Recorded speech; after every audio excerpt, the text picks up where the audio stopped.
แม่โกศลบ่ขอบใจขอบใจมาโคกพี่เนาะมาบ้านพ่อเฒ่าเนาะ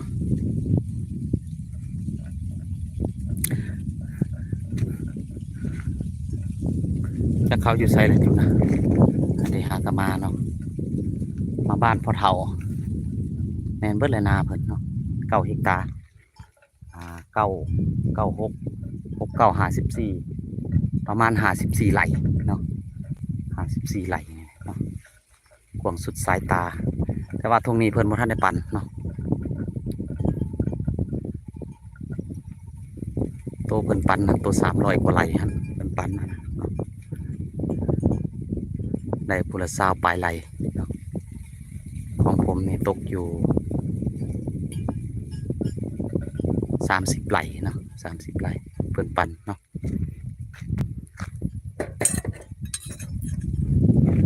แต่ทั้งเทิงนี่เพิ่นปลูกยางนี่เนาะสวนยางบ่งามดอกมันเป็นดินโคกพี่น้องเลยเนาะมาเลยอากาศอบอ้าวขนาดเลย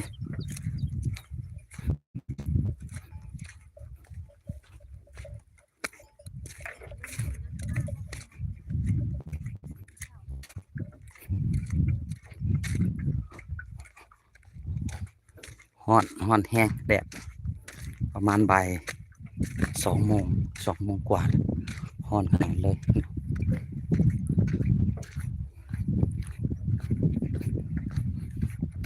ขอบคุณครับทุกคนนะ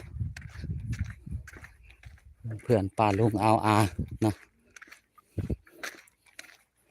ยังบ่หลายพี่น้องเนาะเมื่อวานนี่มันประมวลวันที่8เนาะเมื่อนี้มันสีประมวลวันที่9แต่ว่าเป็นละประมาณบ่าย3เนาะจะประมวลให้นะ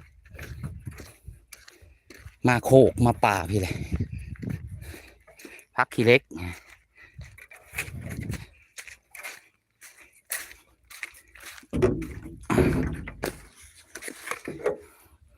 เบิ้งผักสะอมผักคะเขานี่พี่น้องเนาะผักคะผักสะอมเนาะอันมักละลายเลยเก็บปอนเดอร์เฮ้ยใส่แกงทำไมนะผักกันคะนะคนไทยเพิ่นเอิ้นว่าสะอมเนาะมีต้นหนึ่งนี่ก็มีต้นหนึ่งเนาะอันนี้เป็นเถียงนาเนาะนี่ผักสะอมมักละลาย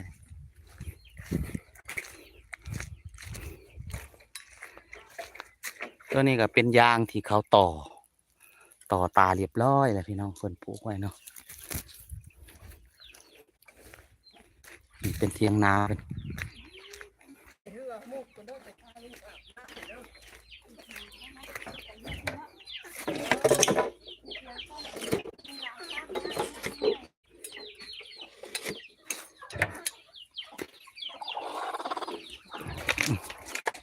โอ้ห่อนแห้งอะไรพี่น้องเอ้ย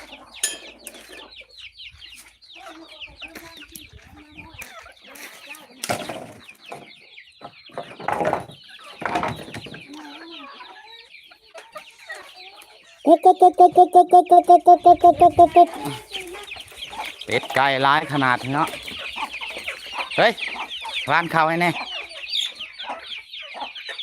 ร้ายเป็ดไก่เพิ่นเนาะแต่ว่าเพิ่นเลี้ยงไก่ตีไว้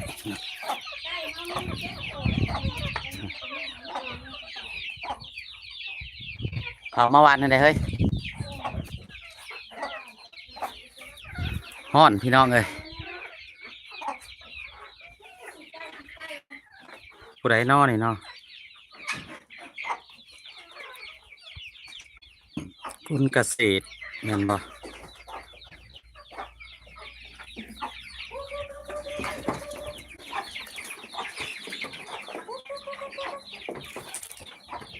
กุ๊ก